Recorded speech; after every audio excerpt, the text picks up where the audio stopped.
YouTube Live is probably obvious at this point. I've known these in a while. We've got, let's see what we got in front of us here. We've got the Maximus hanging out, watching, looking out for rabbits or whatever else may come his way. Nice backyard. I don't know if you can see in the distance there, the Cascade Mountains. So I'm back up in Washington. This is our backyard. We're up on about 5 acres out here.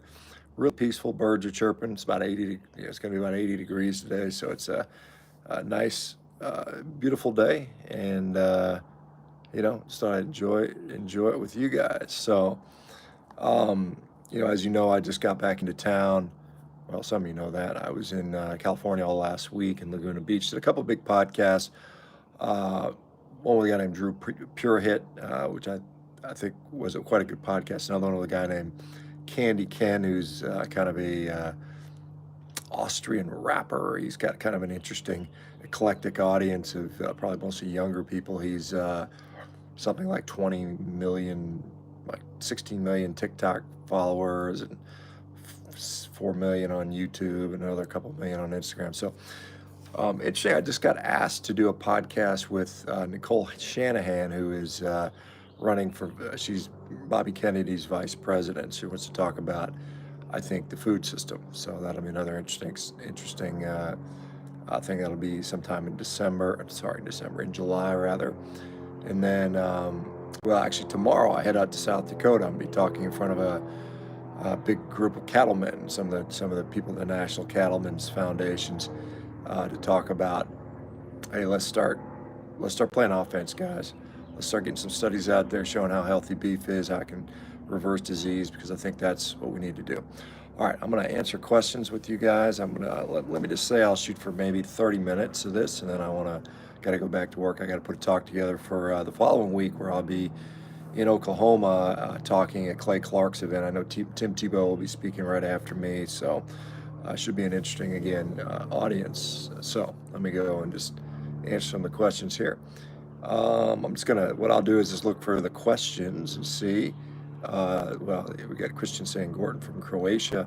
I really enjoyed, I went to Dubrovnik, was it 2 years ago? I was there. A really pretty place. So Croatia's a neat, beautiful country, particularly around the coastline. So I look forward to getting back there in the near future. I'll be in, not Croatia, but I will kind of be in that world. I'll be in Slovakia in September, and then I'll be back in Germany beginning of November. So a couple trips across the pond. Well, actually in August we'll be in Spain and France.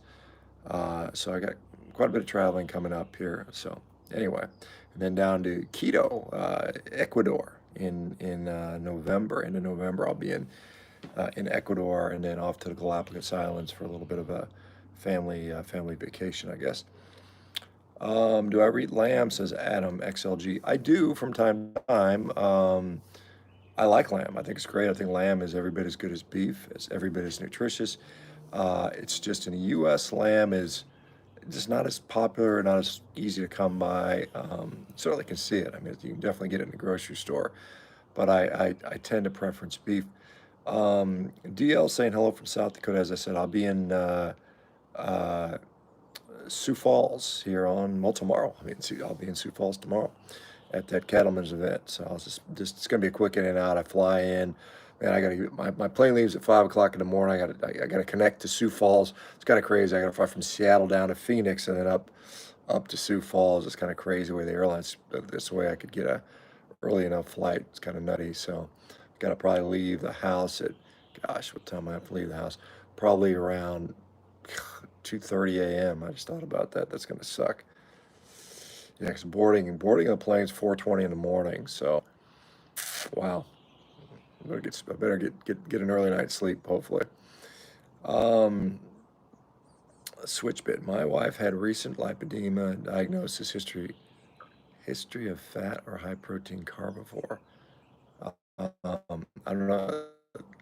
I'm not sure if that's a question. All right. My wife had recent lipedema diagnosis.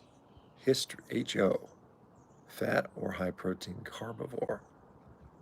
I don't know I'm not sure what that's about. Crypto Chris is saying eating ribeye for lunch right now, yummy.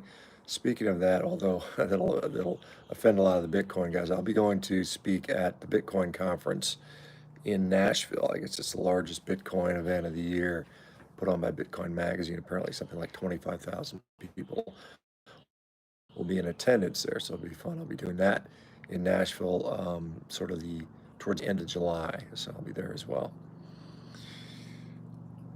All right, Megan says the brain's finally working. Thank you. I'm glad your brain is working. That's good. We got a hi from Porterville, California. Adam XLG Kirk's asked me for a BJJ update, but I haven't done it since last August when I hurt my neck. My neck is fine now. I'm just distracted right now with some other things that I'm trying to do, a couple of rowing world records. But I fully intend to get back out there. It's just a matter of when I can fit it in. I got so much ridiculous travel though that's hard to be consistent. It's hard. The problem with BJJ is in order to kind of enjoy it, you need to be consistent. I've had a really hard time just with, well, I mean, the injury slowed it down, but I mean, even prior to that, just so much travel, which is making it difficult. Azura Silverson, hi from Italy. Well, hello back. Dale Martin, how do you lower uric acid? I mean, uric acid, first of all, what is uric acid? Well, it's actually an antioxidant. Most people don't realize that uric acid is one of the most uh, prevalent antioxidants in our body, so it does have that role. So, um, why would uric acid be elevated in the context of maybe on a carnivore diet? Well, if you're in ketosis, sometimes ketones, if you're particularly early on, when you're excreting a high amount of ketones, I believe, uh, they actually limit our ability to excrete uric acid in that situation. So high wasting of ketones might prevent us from excreting uric acid to some degree. Um, the other thing is that high urine depends how high it is. High uric acid may not even be an issue. I mean, it can be associated with inflammatory processes, but that doesn't always mean that's the case. And to that end, I mean, if you look at the two of the major concerns around uric acid are, one, its association with gout. Certainly, high uric acid has been associated with gout, and uric acid crystals are the pathologic agent in gout. These crystals, form in the knee or sorry, in the joints and sometimes in other tissues, include the skin, and that becomes problematic. But it doesn't always happen in the setting of high uric acid. I believe there has to be some um, other things going on physiologically. Inflammation, could be an immune issue, it could be overall metabolic health. And so these things are things to consider outside of that. But, you know, if you adapt and your ketones aren't as high, perhaps, as your metabolic health improves, those things all would probably potentially cause the uric acid to decrease. Arise from my love question: how long will it take me to overcome autoimmune disease on carnivore? Well, I mean, that's a question I can't say with 100% certainty. I mean, I would say that on average, in general, and this is a very general thing, and not everybody's going to fit into this thing, but many people start seeing relief by about 3 months. Now, I will just let me just mention our company, Revero. That is what we specialize in. So we have doctors overseeing these things, and depending on what the autoimmune disease, I mean, the common ones we often see are things like Crohn's disease, also colitis, rheumatoid arthritis, psoriasis, eczema, Hashimoto's thyroiditis. I mean, these are all, I mean, there are literally hundreds of autoimmune diseases, and they affect a lot of people now. I mean, some estimates would say as many as 50 million Americans are suffering from an autoimmune disease. So, anyway,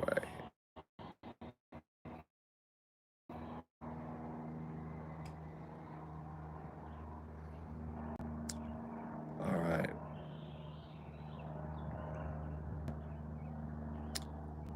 A couple of people comment on lamb.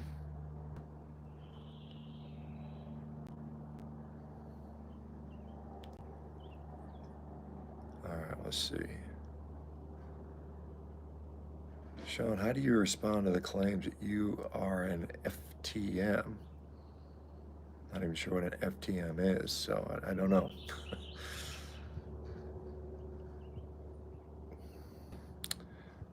So lives in Sioux Falls, really cool. Check out the actual falls. Everything's flooded. If I get a chance, I know I'm flying in. I think my flight gets in at 1. At like 4, I have to be at the event, and then I'll be there. There's a concert going on. I guess can't remember the two artists, two country music artists. I know one of them wants to meet me to for some reason. So I guess there's a country music artist that likes what I'm doing. All right, I got a couple questions here, $5 and a $20. I guess those are what you call super chats. Let me jump on over to those real quick. I'm gonna hit this $5 one first. Mike Buckley, thanks for what you do. Have you seen a carnivore lifestyle cause low white blood cell count? If so, why?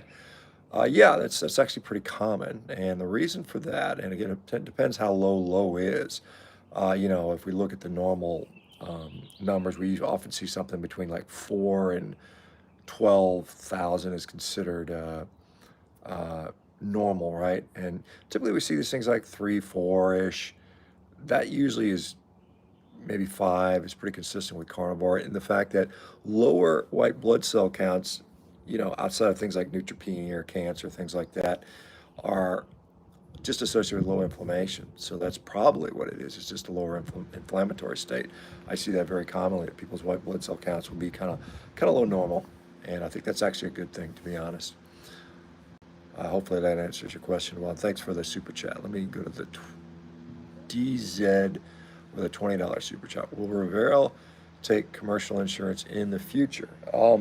That is our plan. Yeah, that is our plan. And so in order to do that, first we have to, demonstrate efficacy. I mean, the way we are poised to enter the market is right now direct to consumer with a subscription model, which we'll probably run with for probably a couple of years, to be honest. And then hopefully by next year, we'll start getting some enterprise contracts so that we can go directly through a company. So if your company, might use Revero as an employee benefit to try to lower their healthcare costs.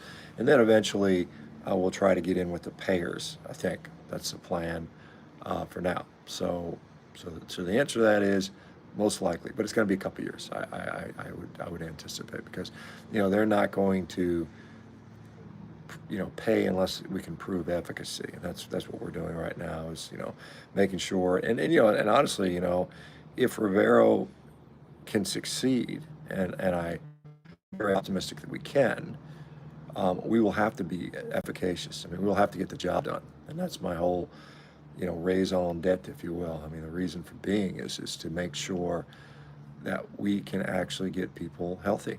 And if we can't do that, then we don't deserve to succeed, in my view, right? So anyway, thanks for the super chat. Thanks for the question, and they're there for us. Okay, Salty. So you mentioned moving to Miami. Any timeline on that?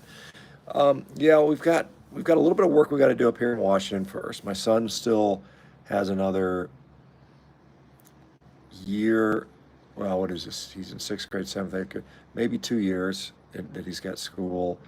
We might probably what we would do is do something part-time anyway. It'd probably be a situation where we maybe get a condo somewhere and kind of spend, probably not July in Miami, because, well, as you guys know, Miami is pretty darn hot that time of year. But yeah, I mean, I think it's something that we're certainly looking at, and we're just kind of keeping an eye on things. And we'll see what the real estate markets are doing and things like that, because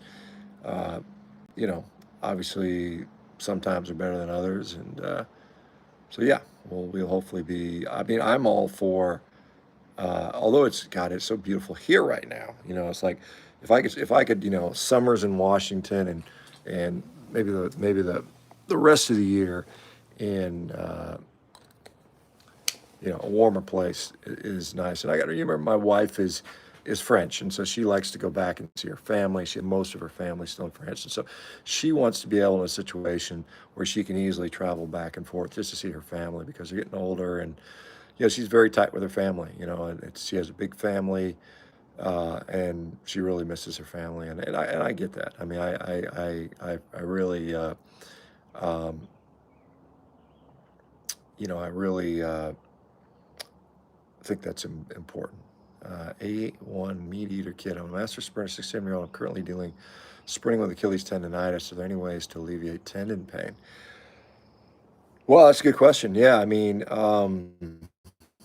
and I don't know at what level you are as a sprinter. I mean, I assume, hopefully, you've been doing it a while and you're fairly good at it. I mean, that's something I will probably, like I said, when I turn 60, I've got some goals that I'd like to hit, and some of them involve running, sprinting specifically the 100, 400, and then a mile, which was obviously not a sprint, but and my goal for the mile is not that hard. I mean, well, in my view, it's a 6-minute mile. It's something. I mean, I did a 6-minute mile when I was a sixth grade kid, running cross country. God, that was how many years ago? So that was when I was 12 years old. But I probably weighed all of about 100 pounds back then. I bet something like that, maybe 110. But I don't see 6 minutes being that difficult, even as a 60-year-old. I think certainly my goal for the 100 at 13 seconds is quite a bit harder. But I mean, I think right now I can run a 15 without, without coming out of blocks just from a standing start, So I mean, and I'm 260. So I mean, I got to drop down to, 245, 240, 235, and then work on sprint mechanics and learning how to run and training. And I'm doing, I'm starting with all the plyometrics and the jumping. So, I mean, obviously I can tell you uh, some of the orthopedic things we would do with Achilles tendinopathy. Obviously, there's medications, anti-inflammatories, which I don't think are a particularly good long-term fix for sure.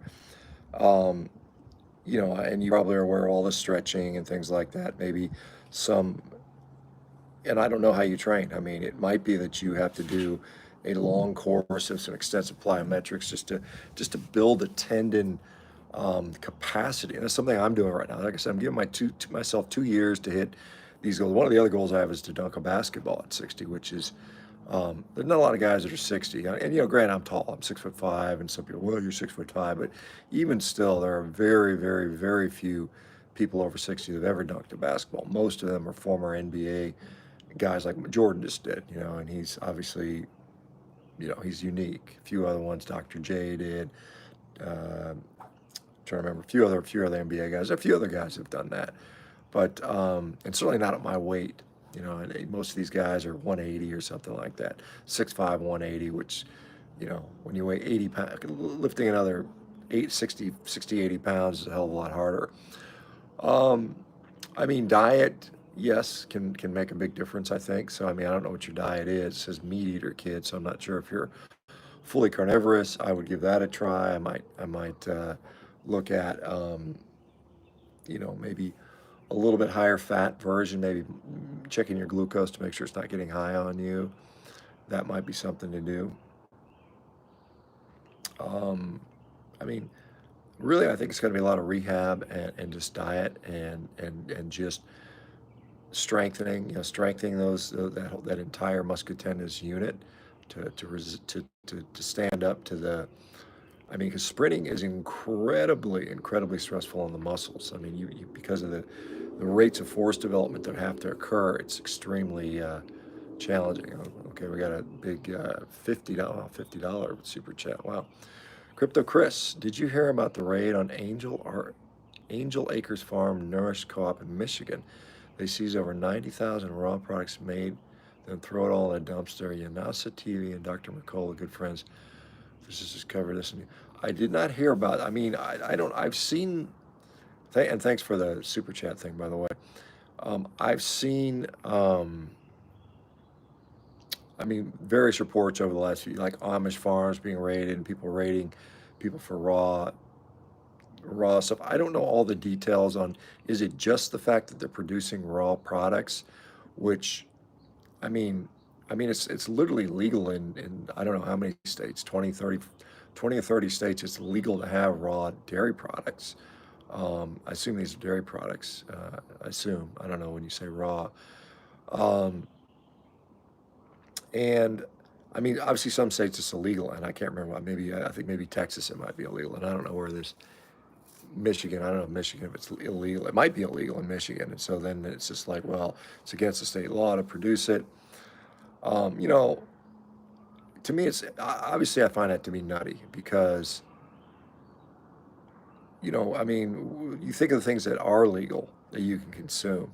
I mean, hell, they're giving away, some places are, what are they giving people free drugs to abuse or things like that. I mean, it's just insane that we go after someone producing food which is arguably of, tremendous nutritional value and minimal risk. I mean, if you look at, and again, you said raw, so I'm just assuming it's dairy. Correct me if I'm wrong, but if we look at like how many people every year in the United States get um, hospitalized from dairy in general, it's about 20 people a year. I mean, that how many dairy products are out there? I mean, dairy is one of the biggest uh, calories we consume, right? In the United States, I think something like 25% of our calories come from dairy products, or some very high number, maybe a little less than that, maybe it's 20%. And 20 people a year get sick. And while it is true that the vast majority of those people have been from raw products, I mean, it's still like, struck by lightning rare, so it's like, why put all this time and effort into this? And I mean, maybe you need to allow it, but regulate it in a way that it is um, done with the right ways. Because I mean, if you're buying raw dairy products from some sketchy guy in the back of a, you know, selling out of the back of his trunk, I don't know. I mean, is there some issue with that potentially? I mean, obviously, um, there's concerns around that, but it's a shame because we've gotten to where, and these laws are often put in place by the big companies. They do this so they can put the little guys out of business. They have these regulations that are so onerous that and make almost no difference, and yet in order to comply with that, you got to have enough money. And the only people that can comply with it that have enough money are these big, mega companies, and therefore the little guys get squeezed out. So it's some of that, and I find it, there's a lot worse people you can go after than some guy friggin' selling, raw dairy from his farm. So I did not hear about it. It doesn't surprise me. And well, I mean, so like I said, I'll be interesting. Like I said, as I mentioned at the beginning of this, I'll be doing a podcast with Nicole Shanahan, who some of you guys won't like because has kind of a more of a liberal uh, background, but at least on the food side of things, she's running for president. Well, she's Bobby Kennedy's vice presidential nominee. Now, I mean, do I think they're going to win? Not really. I think it's unlikely, particularly in this country. But the fact that you've got somebody of that stature wants to talk to me about the food system is good signs, because and it's not so much that they're trying to get on my podcast to get out there and get their message out. It's the message I'm talking about is interesting to people that, and she, like I said, the reason Kennedy picked her in one way, well, I mean, there may be many reasons, but one of the reasons is, she is from a very influential situation, very wealthy, very successful, Silicon Valley entrepreneur, has a lot of wealth behind her and stuff like that. So these are the type of people that can make a difference. Um, and and these are the issues. I mean, we need to, and again, it's on all of us. Just not You can't just rely on one person or one presidential candidate or one senator to do it, because I mean the system is just a quagmire, right? So the way to change these things are for us as a populace collectively to just shift the market. We can if again, everything is dependent upon the market. If they can't sell it to you, then or can't make money off of it, it ain't gonna happen. So we gotta be mindful of that. So anyway, thanks for that, Chris. Let's see what else we got here. All right, what else we got here? All right, let's see how I do this now. All right, what else we got here?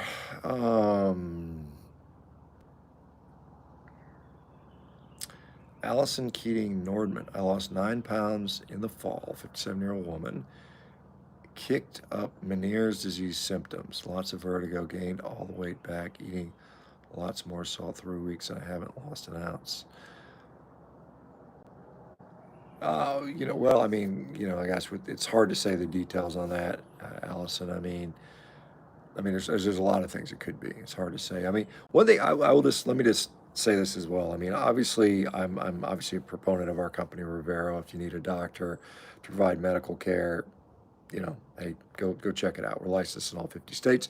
Currently, we just started in Texas and Florida, but we are licensed in all 50, and we'll be reaching out. We have a waiting list. So if you are somebody that wants a physician to oversee your care and an entire support team to help you with this stuff, and literally they contact people almost on a daily basis. So it's really nice.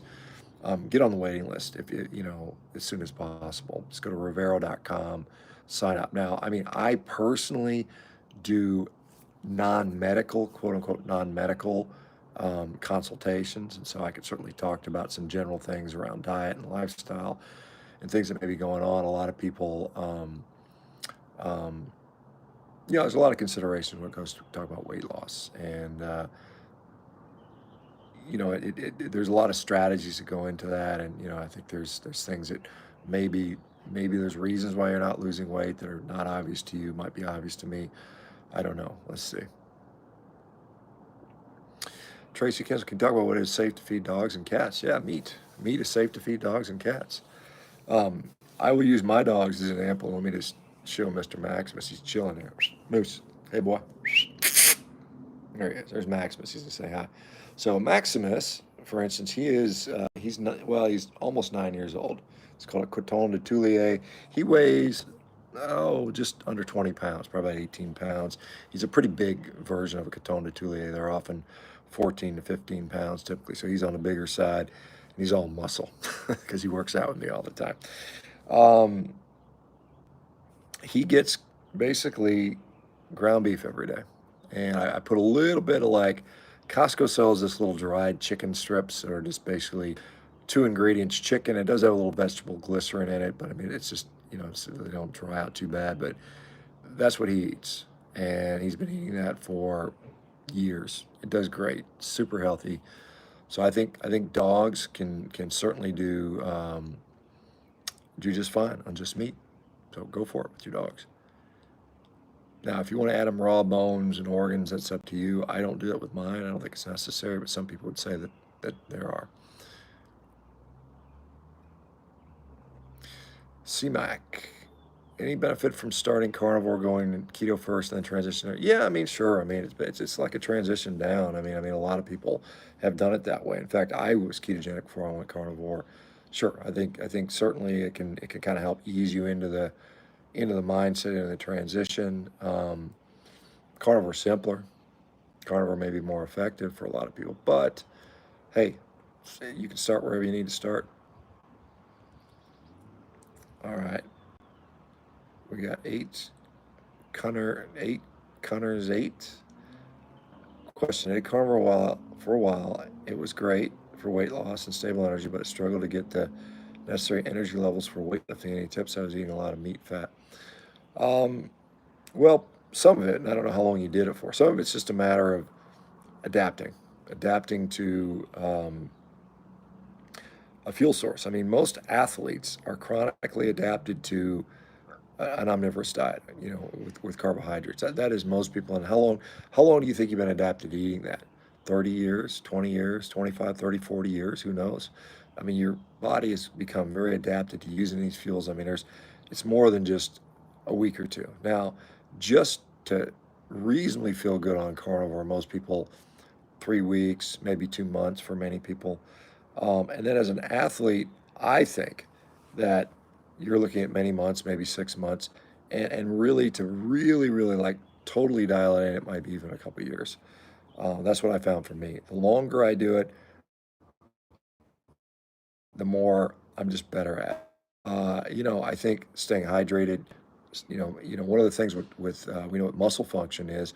Muscles work better when they're hydrated, and without carbohydrates, they're not as hydrated. Now you can mitigate that by, consuming a nice bolus of, like something I'll do is I'll just chug a bunch of water and electrolyte before I go work out, maybe 20, 30 minutes before, so my muscles are full, and it works pretty well. Jack says, "Hey, Sean, started the carnivore diet this week, already down 10 pounds. Keep up the great work." Appreciate it, Jack. I'm going to keep working. I'm going to keep plugging away. Nancy Chan, I'm almost 2 years into this. I'm still battling immune diseases. Well, like I said, Nancy, I don't know all your details. Once again, I'll put the plug in for either Revero or myself. Revero.com. If you need a doctor to help you oversee it, I do consults. Just go to, I think there's a bio in my YouTube, I believe. Somebody correct me if I'm wrong. You can click there, you can book a consult with me. We can talk about it in detail. But I mean, it may not just be diet. I mean, you remember that, and I think this is an important concept in general because when we talk about like the lean mass hyperresponder, the high LDL cholesterol in the setting of low carb, right? Is it fine? Well, I mean, there's probably a good argument that you can make that if you are metabolically healthy, normal blood glucose, normal blood pressure, you know, uh, no visceral fat, relatively lean, all the no metabolic disease, that high cholesterol may not be as much of a problem or even a problem for many people. And the question with that is, well, what about if those things are true, but you live in an environment where there's a lot of air pollution and you're having endothelial damage from that, perhaps, right? What's going on in that situation? Or you're in a chronic high stress environment. Maybe you've got a real stressful relationship, stressful job. You know, you've been exposed to some other illness. Those things also are concerning. So I mean, it's the same thing with these other things. I mean, are you dialing in your sleep? Are you getting good sleep? Are you disciplined with sleep? Are you active and not sedentary? Have you dialed in those other factors around the lifestyle that may still be in part of the issue? Kirk skin tab, a couple of tiny ones I expect where I result of me being a pig and eating tons of junk food. Can I expect them to go away after a prolonged carnivore?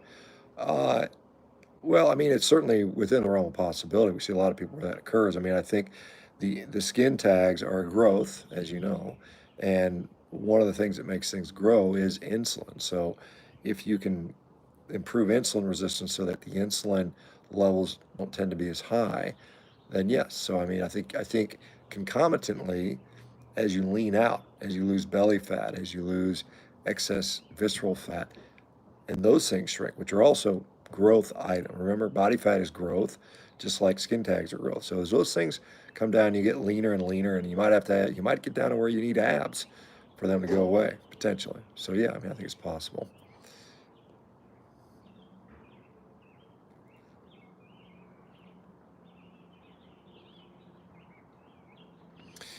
Kale Adams, hey, Lion Diet lost me 200 pounds. I went for surgeries for back, shoulders. The biggest help was on mental health, but I cannot get off this diet. Is this for life, doc? Well, I don't know what you mean by you can't get off the diet. So, you know, maybe it's better for you if you stay on it. Who knows? I mean, it's one of those things where, I mean,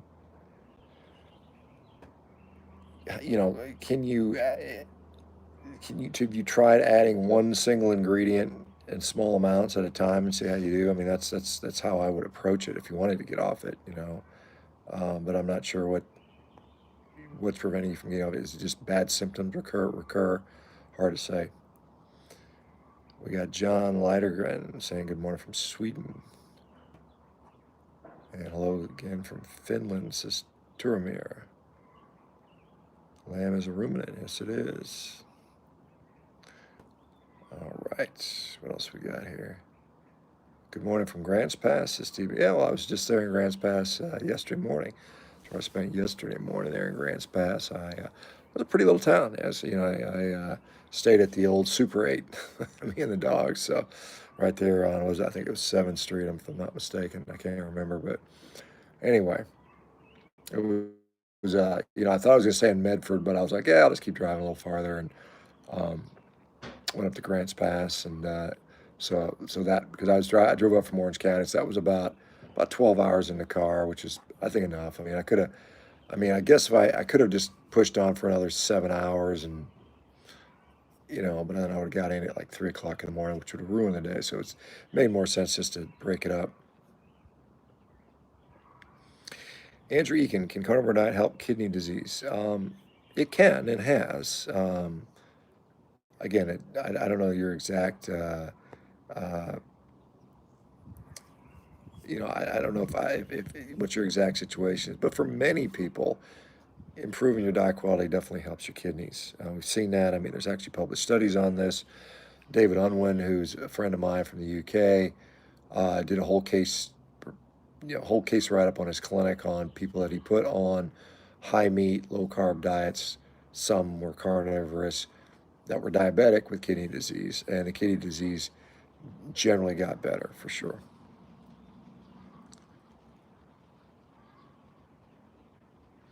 Have you ever dealt with any with ITP? I'm thinking low carb, no carb diet would be very beneficial. I'm not sure really the family's going to listen to me. Any input would be helpful. Thank you.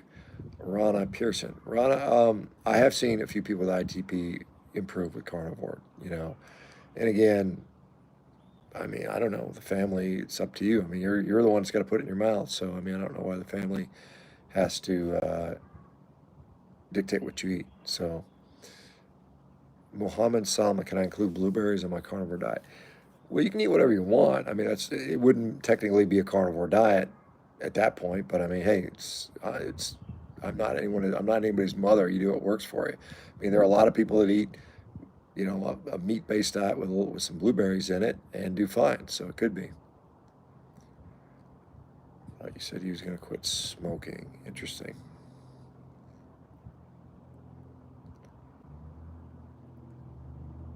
My weight loss has stalled to 85 kilograms. I will continue my carnivore diet 6 weeks on so far. All right. Lane Barker says English or Spanish?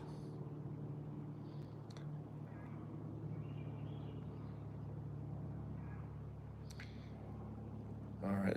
Arise my love saying she saw someone with bad kidney disease. His kidneys function got better on keto. Imagine what carnivore can do.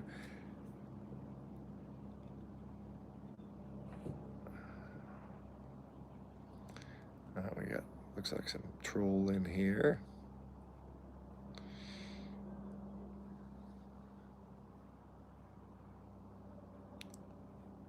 D says, thanks, Shawn. Your advocacy has saved my life.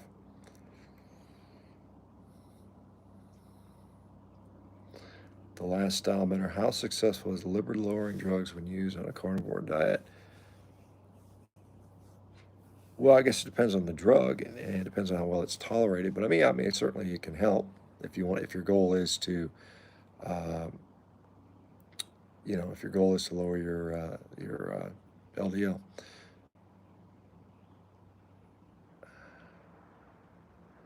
Diagnosed with rheumatism. This is DL. Diagnosed with rheumatism 4 years ago. No shots. Managing with diet, exercise, supplements, and do eat a good amount of red meat. Well, I'm glad you're doing well.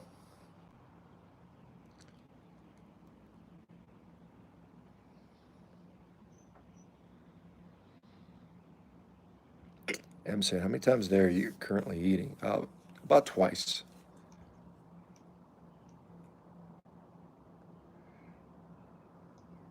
All right. Joanne, thanks for your info going carnivore, cutting out sugar battle. I will win. Happy Friday. Yeah, it's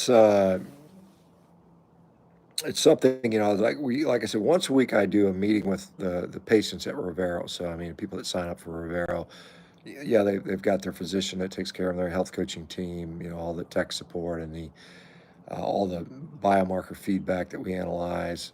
But I also said I wanted to, just as a motivational thing, give people the opportunity to talk at least once a week. And so I've been enjoying that. One of the things I think I'll talk about this week is strategies for overcoming sugar addiction. So I'm excited to think about. So thanks for reminding me of that. Hey guys, I'm going to probably shut this one down. I will probably talk to you guys again at some other point. Thanks for being here, guys. Thanks for the super chats, by the way, those that do that. You guys have a great day. And like I said, well, I'll be in South Dakota tomorrow morning. So, or well, flying there tomorrow morning.